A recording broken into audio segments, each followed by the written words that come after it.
இல்லைங்களா? அறுவடி சோளம் குத்தி ஆடு மாடு தண்ணி கட்டி அடுப்பு வேலை விழிச்சாங்க அன்னைக்கு. இன்னைக்கு அரைப்படிய ஆக்கிட்டு ஆம்பளைய மிரட்டிட்டு அடுப்பு மூட கிடக்குறாங்க இன்னைக்கு.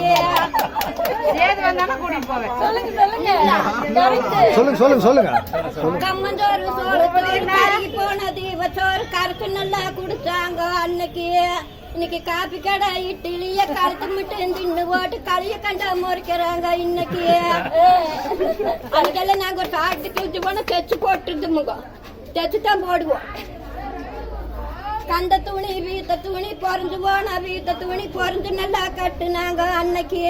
இன்னைக்கு சிலுக்கு மேல சிலுக்கு வந்து சீரான வயசு வந்து மிங்கோசுவா மீறி போச்சு இன்னைக்கு. அன்னைக்கு எங்க காலத்துலங்க எங்க காலத்துல அன்னைக்கு அத்தை மாமா பொண்ணு பார்க்க வந்தா இருக்காது. பொண்ணு பார்க்க வாரானா அந்த பிள்ளைங்களுக்கு சமாசம் தெரிஞ்சு அந்த பிள்ளைங்க அந்த வீட்டுல இருக்காது. அந்த காலத்துல வேற வீட்டுக்கு ஓடி இருக்கும். அப்படியே அத்தை மக மாமமாக ஆம்பளைங்க வாரானா அடுத்த வீடு தாண்டு நாங்க அன்னைக்கு. இன்னைக்கு அத்தை மக மாமமாக ஆம்பளைங்க வாரானா அருக செஞ்சு இலை கட்டி பாவாடைய கட்டிட்டு பவுடர் பூசிட்டு பசுப்பு நடை நடக்கிறாங்க இன்னைக்கு. பசுப்பு நடை ஆமாங்க. தப்பா நினைச்சுக்காதீங்க.